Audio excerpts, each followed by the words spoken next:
Hi, and welcome to the show.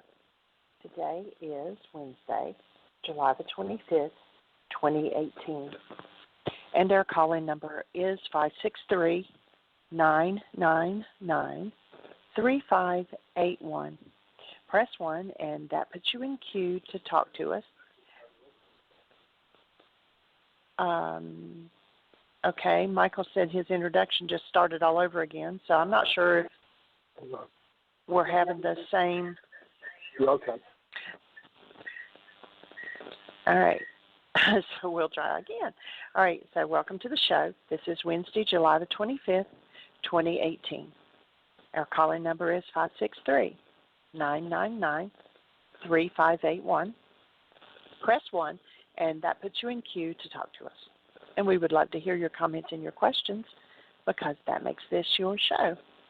We are actually packing up and closing buildings and getting things ready to get on the road next Wednesday. So it's been busy around here. Michael's been putting up the rest of the plastic on the porch, so it'll be closed in. And we're just moving forward. So welcome, Michael.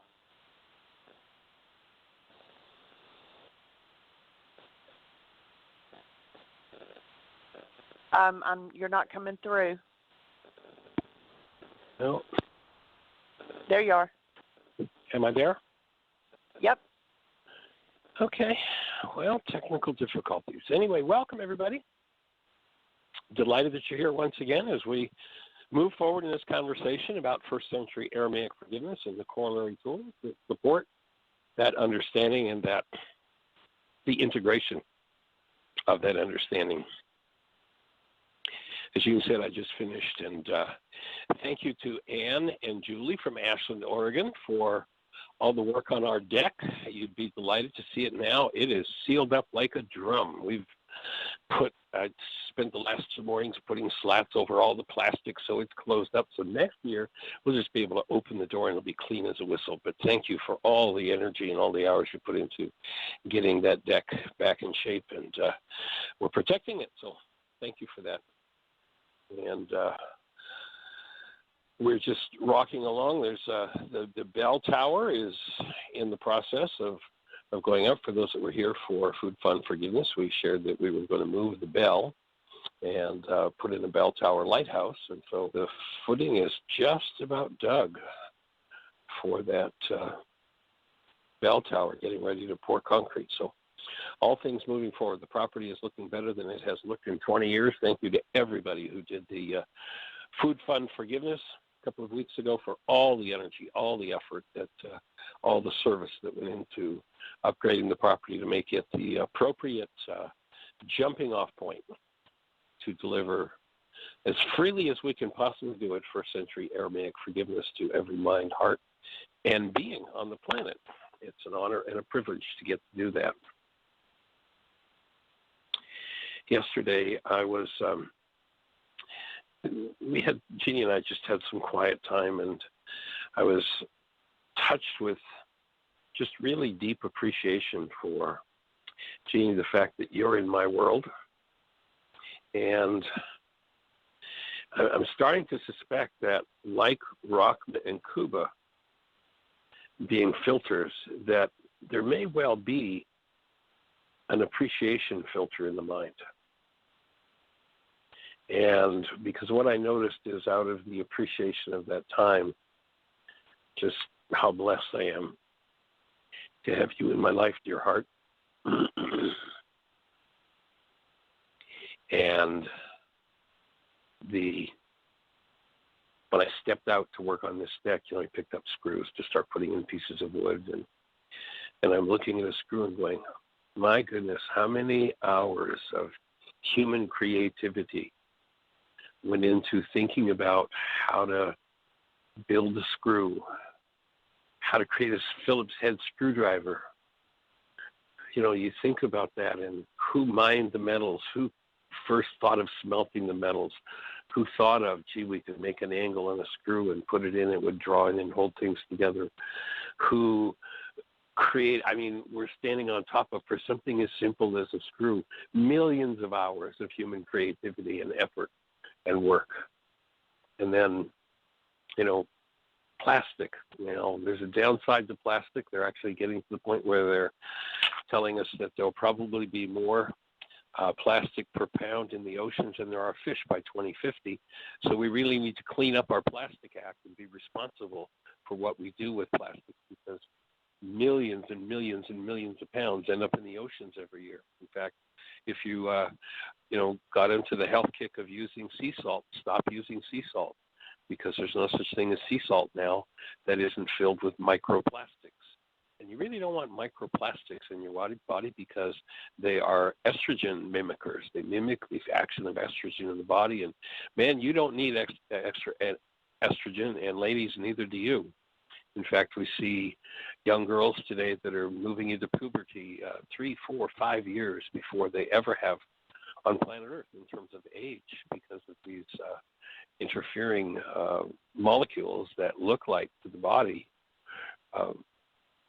estrogens, and set in motion things that aren't supposed to be in motion until the body's ready to create those estrogens. So, but in any event, here we are. I'm able to seal the deck up with this awesome thing called plastic. And, we have oil rigs. Well, that's another story too, but oil rigs brought forward ancient oils, and somebody figured out how to turn that into plastic. And here we have all these, we're just the appreciation of sitting on the shoulders of millions and millions and millions, perhaps billions of man hours, women hours in creativity and just putting together the things that we get to do. We're sitting here talking on a phone. Well, what did it take? What did it take to come up with this piece of plastic, metal, glass, different minerals that I can talk to you, and, maybe you're in China, maybe you're in Vietnam, maybe you're in Greece, maybe you're in Toronto, maybe you're in Buffalo, New York, maybe you're in Timbuktu, I don't know. But here you are listening through a piece of metal and plastic. And, Jeannie's sitting here on a computer. What did it take to put that together so she can run a control panel in New York? And here we are in Theodosia, Missouri, and you're wherever you are. And when this show is over, you can go to the archives and you can download an audio MP3 of it and listen to it again. What did it take? And one of the things that they're showing us is that appreciation is powerful healer. They're actually doing more and more research on gratitude and what it gives us. So I'll put out that thought about gratitude as we touch into Lesson 206 in A Course in Miracles. And the theme for these reviews is, I am not a body, I am free, I remain as the Creator created me. And we're reviewing Lesson 186. And the lesson, and you have to be careful with the language and the words. Most people think that they speak words. You might even think I'm speaking words right now, but the truth is, I'm not speaking words. All I know how to do is there's a little flap of skin in my throat, and I know how to modulate it, so I blow air over it, and it flaps, and when it flaps, it moves air molecules. That's what's really happening. I'm not speaking words. But there is a vibration that comes out, and it hits this little thing called a microphone and causes electrical signals to be broadcast to New York. And New York sends it out, and you get to receive it through your computer. And, another little piece of plastic on your end vibrates, causes air molecules to move, just like they're moving here in the room with me. And those air molecules moving as a result of the vibration of that plastic cone called the speaker, when it hits your eardrum, causes that drum to move, very sensitive device. And that drum moving, I guarantee there are no words going into that drum, not one word. There's a vibration. And that drum is converted to an electrical signal that the brain recognizes, and it fires brain cells. And you get to listen not to my words, but to the content of your mind. Over the years with my writing, I've had people say, Michael, when you wrote this and that, wow, that was awesome. And it's like, oh, I didn't write that, but thank you. I now see how it fits. And yep, I could have made that a little clearer because you're right on track. Your listening brought a new lesson to me. Now, your listening can bring pain to you. It can bring trauma to you, but my words and no one's words can bring pain or trauma to you. And when you recognize that it's your listening, that it's an internal process, then when you clean up your listening, you create your physiology to be a device where the active presence of love fully resides.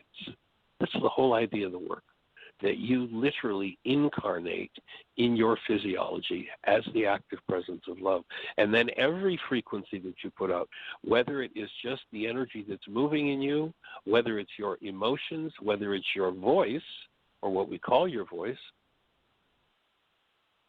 that every frequency that's based in love radiates an influence that touches everyone.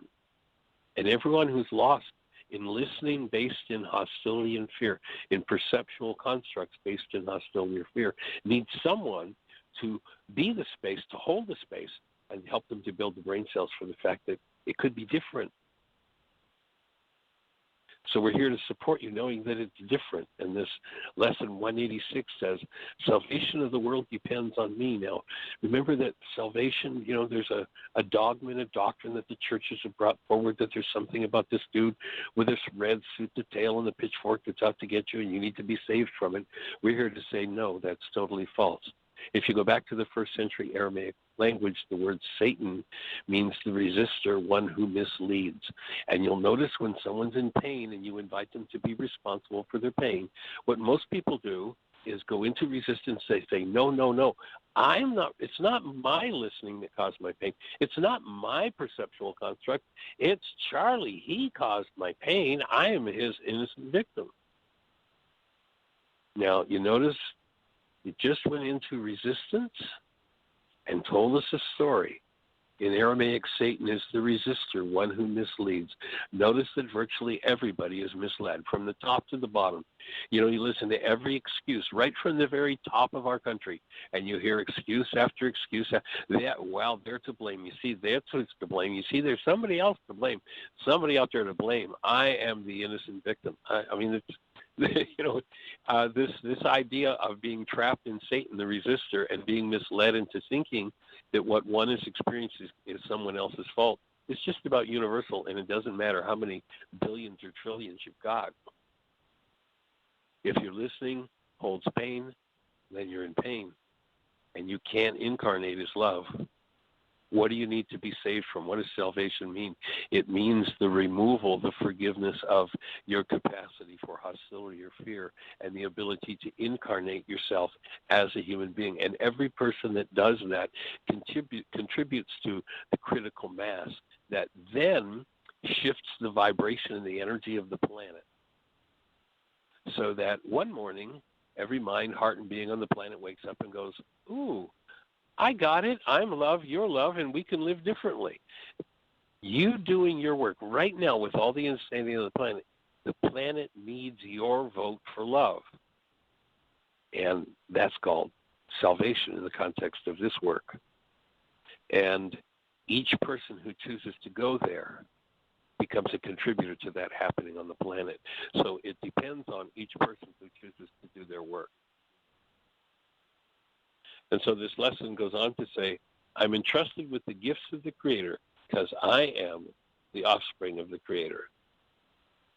And I would give these gifts where they were intended to be. In other words, can you be so abundant and so generous that no matter how much hostility, fear, rage, guilt, grief, trauma, traumatic behavior there is by someone, can you hold and be the space of love? Can you offer them that rather than your drama and your trauma? That's what we're here to learn. That's what we're here to understand. And that's what we're here to get down to the point of really, truly being able to be that space. So lesson 206, the recovery. Let's word it a little differently. The recovery of the world from its insanity depends on whether or not I choose to do my work. I have this gift of being the presence of love. And I have that gift for one reason and one reason only. I don't have to earn it. I don't have to do anything for it. It's a gift. All I need to do is receive it. And when I receive it, I give it. By receiving that, with that energy moving in me, what we know is that every energy that moves in you sets up a high energy wave that touches everyone. And so where are these gifts intended to be? They're intended to be offered to the world. So I join you in being the space that empowers that presence of love in the world, that's willing to do the work of forgiving all forms of hostility or fear.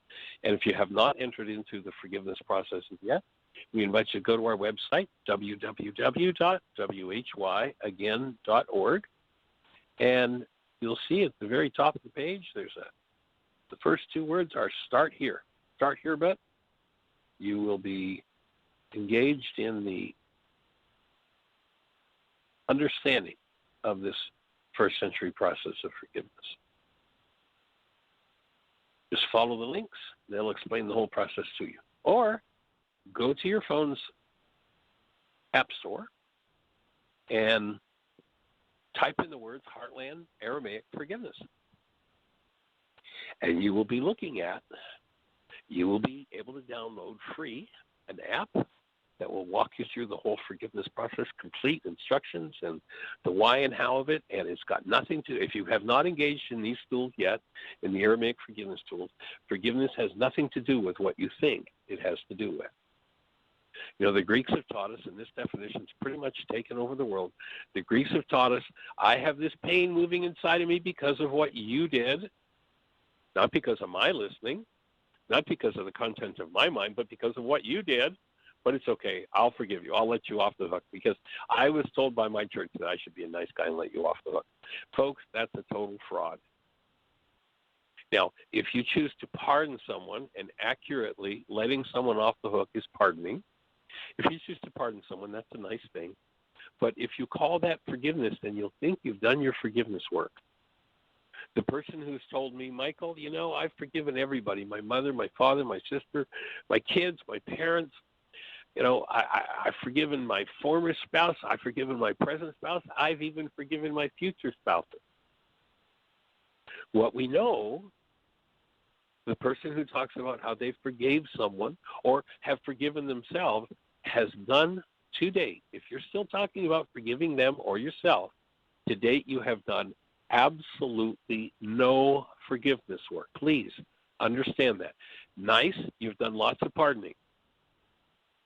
But now your work is to change your capacity for listening, to move the content of your carbon-based memory system based in hostility or fear out of your structure until you are freed of it.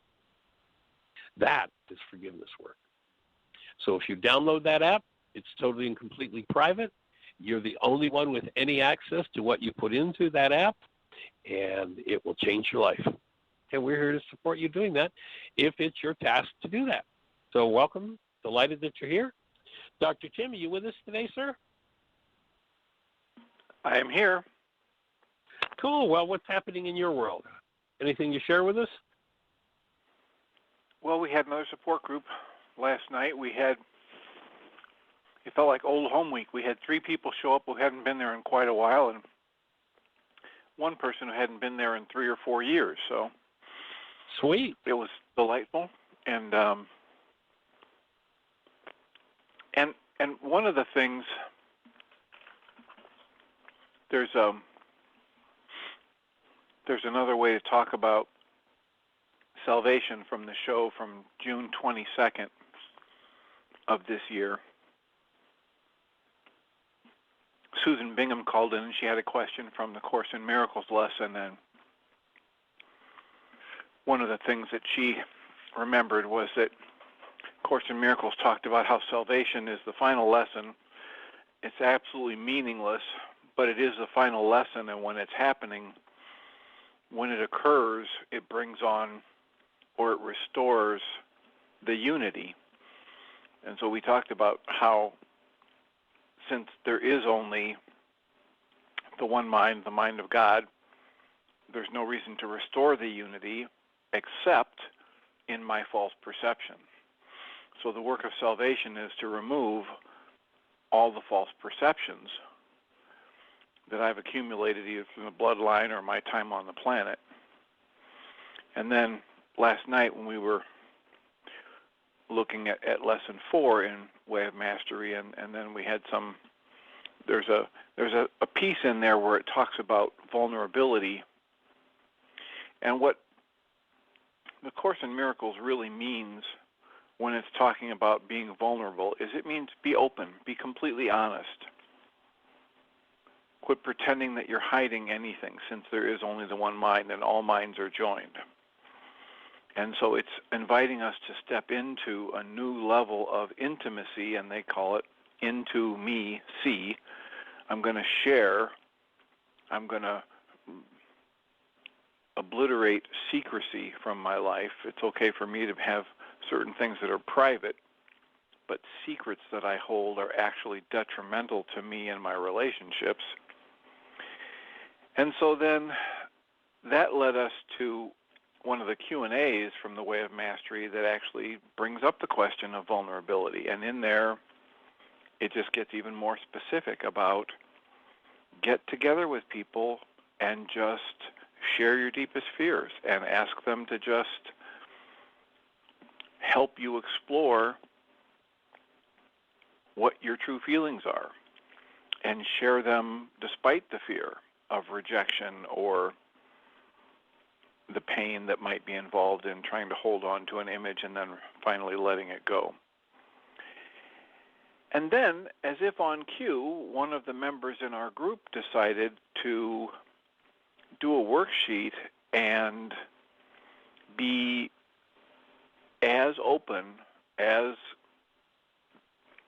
the Way of Mastery would say vulnerable.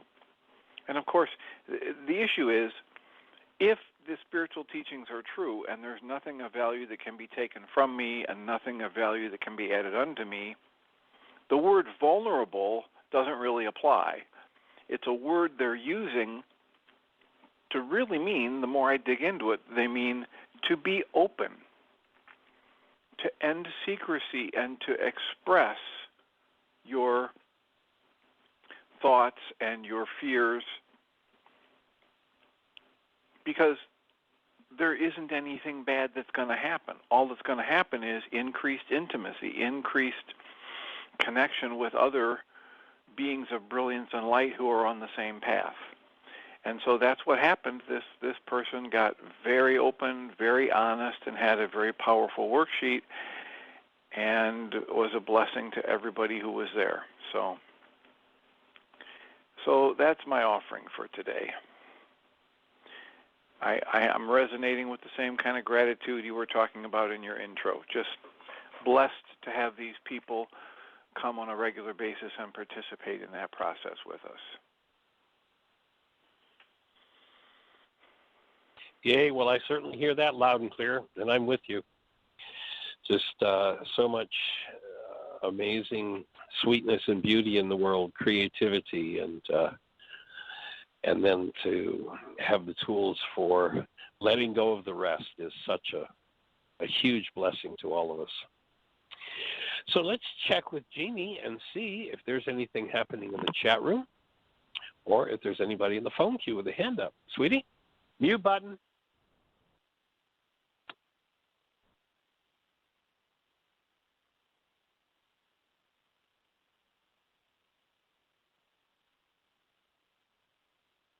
Oh, Jeannie's telling me that she lost her connection, so she's dialing back in. So she'll be with us. I am back in now. Oh, there she is. Hey there.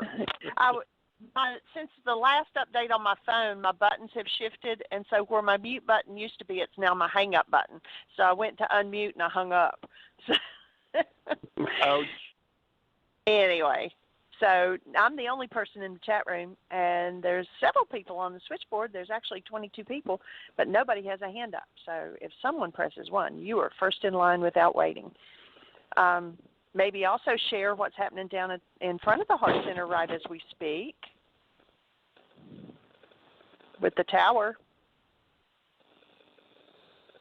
Say and that now again, have we Jeannie? lost Michael? I said maybe share what's going on down. I haven't been down there, but what's happening down in front of the Heart Center with the tower. Oh, I did when we started out. That the hole is almost dug, and they're almost ready to pour concrete to put the bell tower and the lighthouse in. So that'll be Awesome. another new upgrade to Heartland. We're going to take that huge bell that we have that rings so loudly, and we're going to put it above the roof line of the building so that it isn't ringing in people's ears the way that it did when it was down near the deck. If people were sitting on the deck, it kind of rattled people's teeth. So that's going to be sitting up above the roof line. And we've got all this awesome stone that Terry Bowling got for us when he was here, and that's going to be the foundation of the bell tower and the lighthouse. We are planning on renovating. We're going to take the renovation of the Heart Center to the next level, where we will have a bell tower and lighthouse, and then we're going to be decorating the center itself, the Heart Center, with a number of replica lighthouses. We actually came across those back a couple of years ago. They were on sale at Card Company. They had these absolutely beautiful small replica lighthouses of actual lighthouses across America.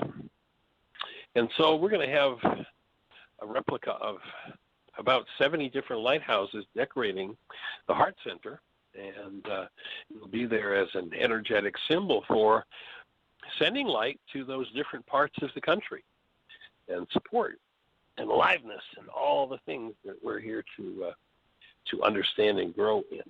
So that's certainly exciting. And beyond that, if you're out there in listener land, if you're listening on your computer or you're in the chat room and you'd like to say hello, have a question for us, or you are in need of any sort of support, then the call-in number is 563-999-3581. We invite you to keep a radio show notebook so that as you develop questions throughout the week, oftentimes people say, oh, gee, I had a question, I can't remember it. So the shortest pencil is longer than the longest memory. Keep a notebook by the phone, and or keep a notepad open on your phone for questions. And then when the radio show comes around, you're right there with the question. Push 1, and you're in the phone queue. If you're listening on the phone, if you push 1, your hand goes up, and I think Jeannie just found somebody. Yes, we had a hand go up. It's area code 775. You're on the air. Who do we have? This is Laura from Pahrump, Nevada. Well, hey there, young lady. Welcome. Thank you very much.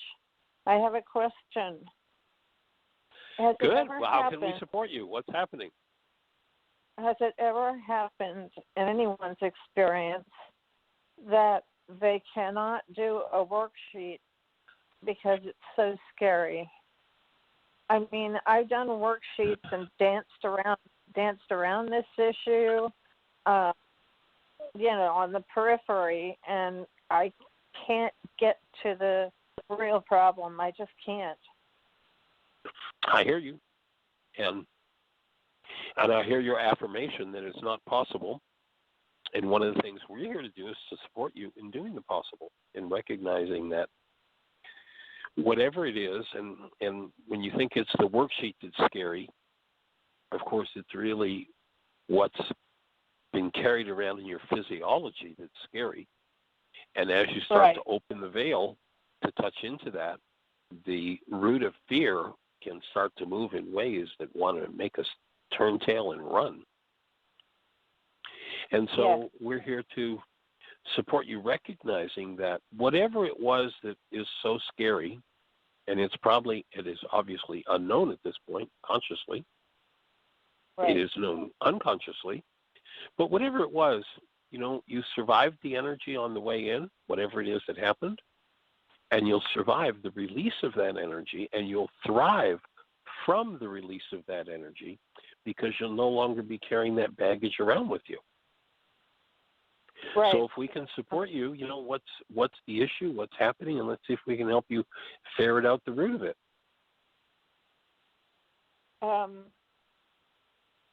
It's centered in my childhood. Okay. And how is it showing up today in your life? You know, what's the presenting issue? Panic. I Okay. have a lot of panic attacks. Okay. So give me a circumstance where panic comes forward for you. Okay, that's the hardest part. I don't know why I'm having panic attacks. If I knew why, I could work on changing it. Okay, so we're not asking you to figure out why. That's the booby prize. That's in our codependence, interdependence work. We point out that the number one pseudo solution of the non-being mind is if I could just figure this out. I'm not interested in you figuring it out or supporting you figuring it out. What I am interested in is what's the circumstance. You know, the idea of this work is not that you search for some deep, dark, dirty, nasty thing that happened to you and you fix that and then your life blossoms. The idea is to recognize yourself as the presence of love, to walk through the world as love. And walking through the world as love,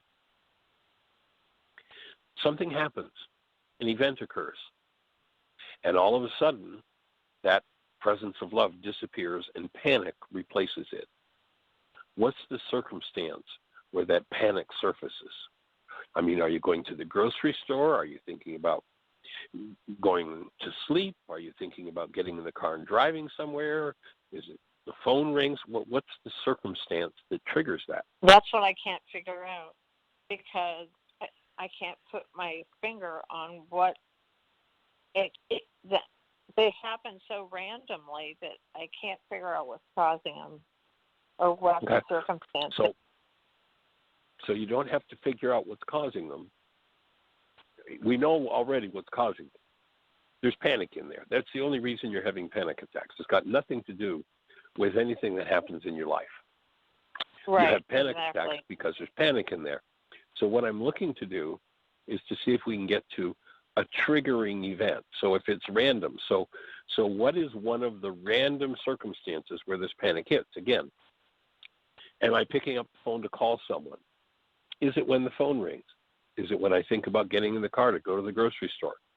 Is it when I think about meeting with my neighbor? Is it, what's one of, I'm not asking for all of them, but just one of the triggers. Fear of insomnia is one thing because when I was little, I used to stay up all night so I could hear my parents snoring and knew they weren't dead.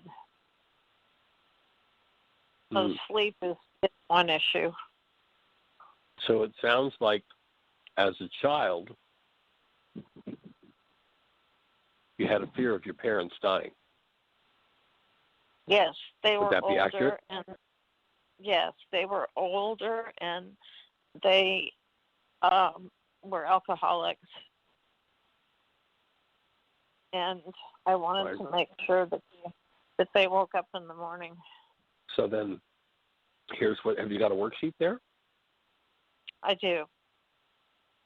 So, number 1C would be parents. Yes. And if you fill that in, my parents, and I had a fear that they would die.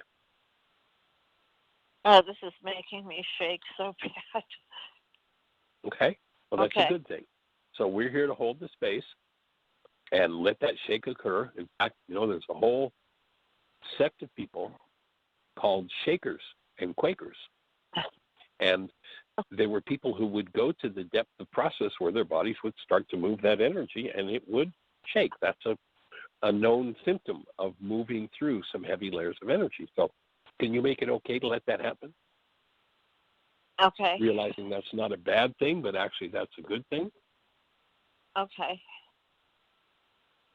I can do that. Okay. I can do that.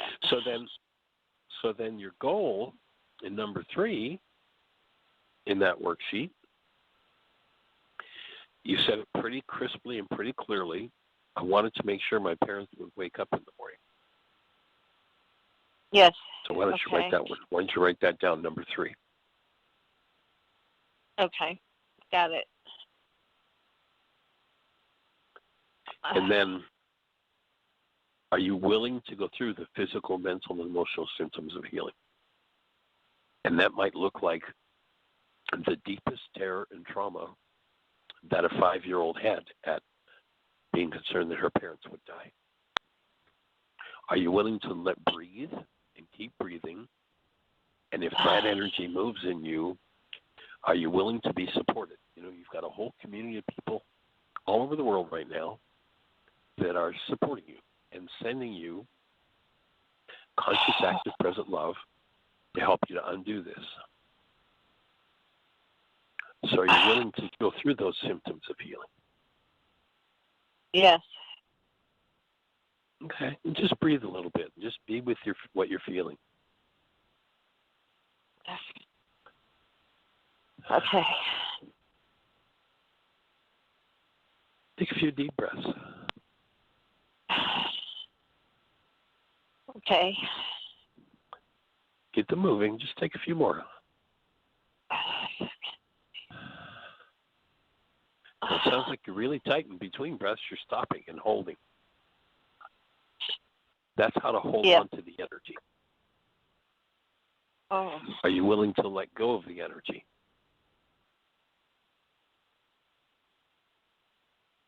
Yes. Okay. So the way to let go of the energy is to continuously breathe. Instead of stopping and holding, which is a way to resist and fight against that feeling that's buried in there, the way to let it go is just to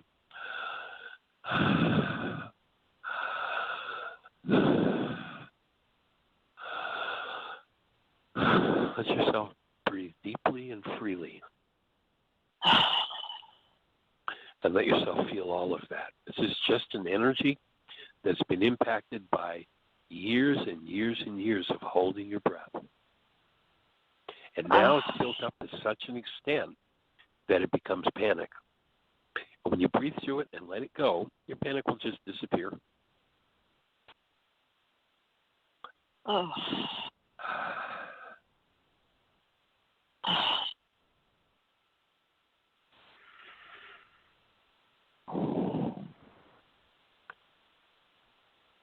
I So now if you really good. Yeah, that's the key. If you'll just keep your breath moving. You know, Yeshua 2,000 years ago said the veil of the temple must be rent in twain, torn in two. And he wasn't talking about a purple curtain in the church. Temple is your body. Right. And the veil is the barrier between the subconscious and the unconscious mind. It's an unnatural condition. The veil is built by holding the breath. And just think about all the years that you've been thinking about this with your parents and how much you've held your breath and how much of a habit it is. It is. So it's no wonder it's to the level of panic. So why don't you just take 3 or 4 nice deep breaths, let them just be there, connected, and I'll breathe with you, and we'll invite everybody that's listening to the show to breathe with you as well, to help to become the conduit to process this energy out.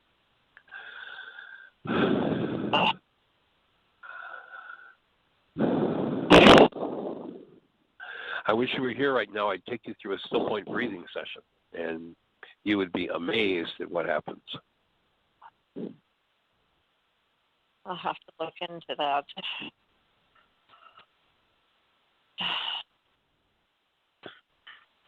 Yeah, you might want to check with Claudia. I don't know if she's doing any still point work or not these days, but you might check with her and she'd be available to do a session. Okay, I can do that. So now, do you have any children? I have 3 children. If you think about the birth of your 3 children, which one of you remember the most? Oh, none. They're all the same. I had twins the second time, so that was a little different. But the joy of it was the same with all 3 of them. Awesome. So if you tap into the joy that you experienced and then go beyond that to tapping into the essence of each of those newborns as they came into the world. Yes. What would you describe their essence as?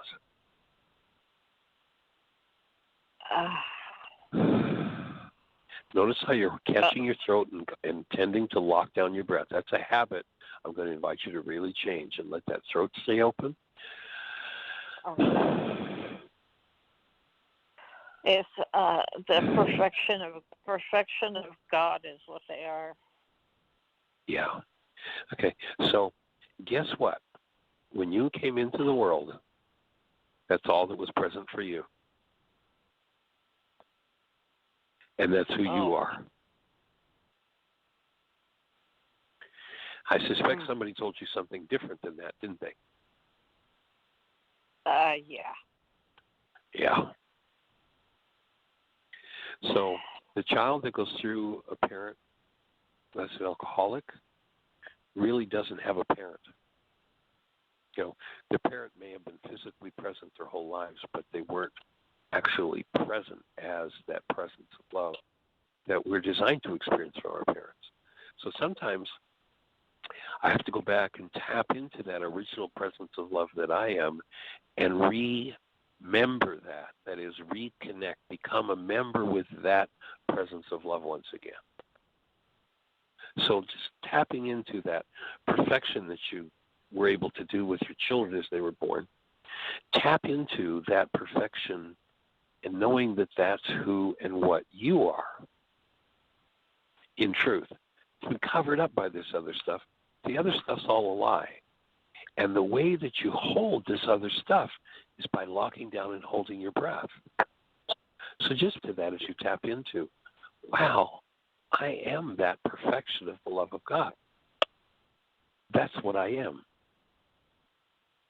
And breathe into that.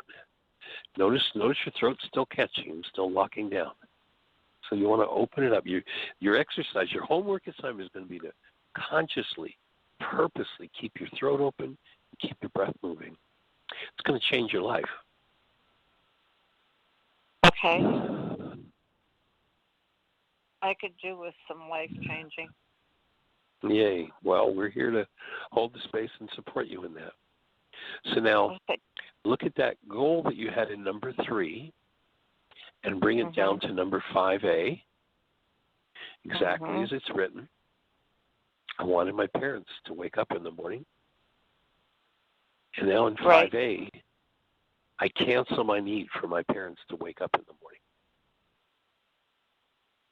That's the hardest part, isn't it? Yeah. Well, you see, you're canceling that goal. You're not saying, I don't want my parents to wake up in the morning.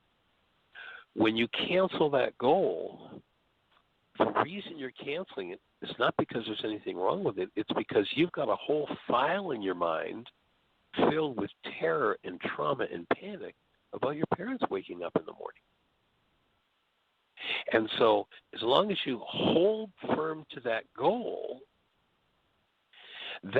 is going to keep that terror and trauma and panic moving in you, and any tension or circumstance can trigger it into action. You say, oh, I'm in panic because the phone rang. I'm in panic because I didn't hear from my husband. I'm in panic because I didn't hear from my wife. I'm in panic because my children are, but the panic is about what's being held there.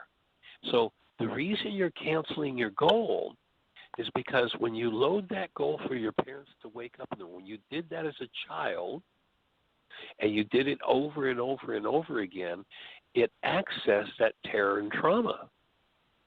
So you cancel the goal in order to collapse the mind's surface perceptions based in that terror and trauma. And notice we focused in and bringing that love present. And so with love present, when I cancel the goal, my terror and trauma and panic constructs tend to collapse in on themselves. And as they collapse in on themselves, I can bring the underlying terror and trauma and panic to the surface in the presence of love. And that simply burns off or transmutes the terror and trauma and panic. That's forgiveness. So you're not canceling your goal because there's anything wrong with that. You're not canceling your goal because you want your parents to die. You're canceling your goal because you recognize that by maintaining that goal, you keep building a life based in the terror and trauma of the 5-year-old. And it's time to be finished with that. It's like time to move on from that. And the way you move on from it, and this may be, one of your 77 times 70 worksheet issues, as you cancel that goal, your surface mind's perception of terror and trauma and panic collapses in on itself. It gives you access to deeper and deeper levels of that terror and trauma and panic. And when you bring love present as those things surface, they burn off until you are freed from, and again, this might be, being it's that long-standing issue, this might be one of your 77 times 70 worksheet issues. When they said to Yeshua, how many of these darn worksheets do we have to do? Is 7 enough in the Aramaic? He said, no, he said 77 times 70. Whatever it takes. And so each time you burn off another piece, another layer of the panic. And you, with love present, you burn off another piece of the panic. And so you may cancel this goal hundreds of times. You may cancel this goal 20 times a minute as you collapse that perceptual construct based in terror. And as you drop into the terror that seems so threatening, and you bring love present to that, then it begins the dissolution of the terror, the trauma, and the panic until you're simply finished with it. And then you could look at anything that before seemed to cause terror and trauma and panic, but because there's none left in you, you're done with it. And when you're done with something, you're finished with it. Your mind can't generate it anymore. Now, there's an interesting passage in the book of Thomas, one of the books of the Gospels that didn't get canonized. And in it, the disciples, the Pharisees are railing all over Yeshua. And the disciples say, well, why don't you sock it to them? Why don't you, some of their own medicine, in essence, that's what they say. Why don't you return some of that to them? And his reply is, I have none of that in my store. When you have no more panic left in your store, you won't have panic left in your store. And you do that by canceling the goal that causes your mind to use that panic to build your perception of the moment. And each time you collapse into it and you bring forward, the more powerfully you bring forward that presence of love, again, tapping into that newborn essence of your children and remembering that's the essence of you, and bringing that to that trauma and panic, it literally simply dissolves it. And that's the actual core of how forgiveness works and what forgiveness is. So are you breathing? I am. Good. How do you feel? Believe it or not, I feel much better already. Cool. So now let's do the next step. Because when you realize that, there's a good chance if your parents were alcoholics that probably as children they sat in panic and terror as their parents, being alcoholics, fought and strife and all that went down. And who knows how far back it goes in the bloodline. So the next level, 5B in the worksheet is, inside of us, what Yeshua taught us is that there's a super processor, so to speak.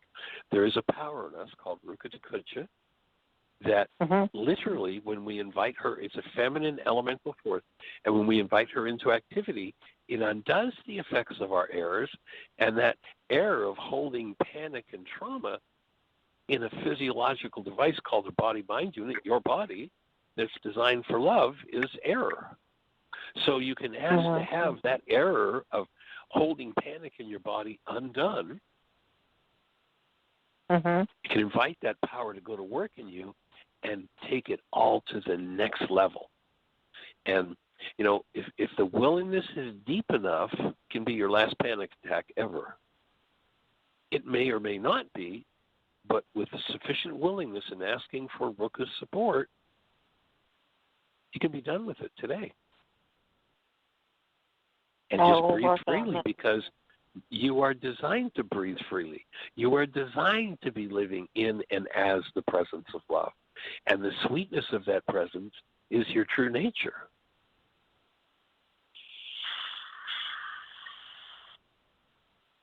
Okay.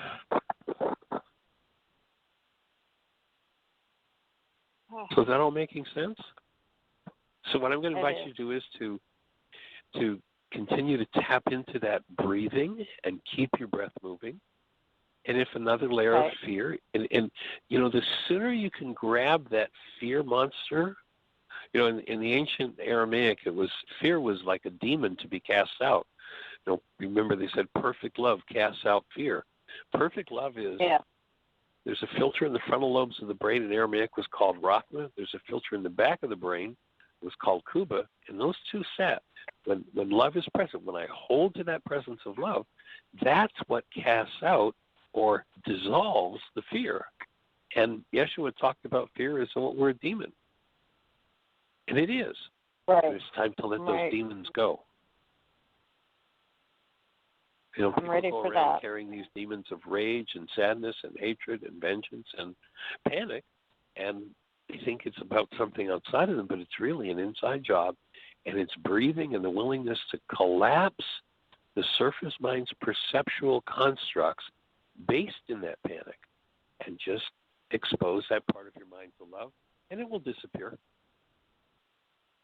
because that's how it works. I will work on that, and thank you so much. Absolutely delighted and honored. And I'm going to suggest that when we finish the show, you might go to the archives on our website and get a copy of this show, and you might want to listen to it a few times. Or if panic starts to move in you ever again, then you might want to just dig this show out and sit and listen and do the next piece in the next layer of your work until you're simply done with it. Okay. All right, dear heart. We appreciate you. Thank you so much for everything. All right. Blessings. Honored and delighted to be on your team. Thank you. Bye-bye. All right. Blessings. Bye-bye.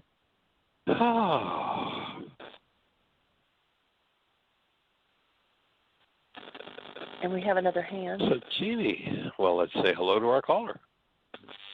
All right, area code 808. I believe this is probably Roma. It is Roma, yeah. Well, hey there, young lady. Welcome. Oh, what a gorgeous experience today's call is. And the reason I'm calling is I just want to remind you that this would be a really great one as an example of how to go through the worksheet. I know you have a few of them put together there on the website, and I'm just maybe calling we should to make a note, request. Jeannie. Yeah, good thought. Well, maybe Today's show is one of those guys. So, Jeannie, if you'd make a note, let's put this on the website with the shows that are about the forgiveness process, because it is. It wasn't as formal a worksheet as we often do, but this really hits the core point. So, yeah, good thought. Thank you. Yeah, it really I wasn't thinking of it that way, but you're right on track. Yeah. Okay. All right. Well, have a great day, everybody. Yeah. It's in the plan. Aloha. Blessings. All righty. Aloha. All right. Well, our calling number is 563-999-3581. If you are in the chat room listening, or if you are on the internet listening, or a station that we don't have contact with, we would invite you to call the show and ask your question. How can we support you? What's on your mind? We're 4 and 3 minutes left, so we do have time for a question. Quick one. I don't know everybody's question. Always quick. And if not, we'll just invite you to take a look at our website. Again, haven't engaged in the forgiveness process. The app, world's first forgiveness app. Your voice is breaking up. It's been totally clear. I don't know what you've done different. App Store, Play Store, or available. He can't hear you. Michael? Yes. We can't hear you. I don't know where you moved, but you're breaking up really bad. Well, Jeannie tells me that my voice has disappeared, and I don't know why. Oh. It's clear there. So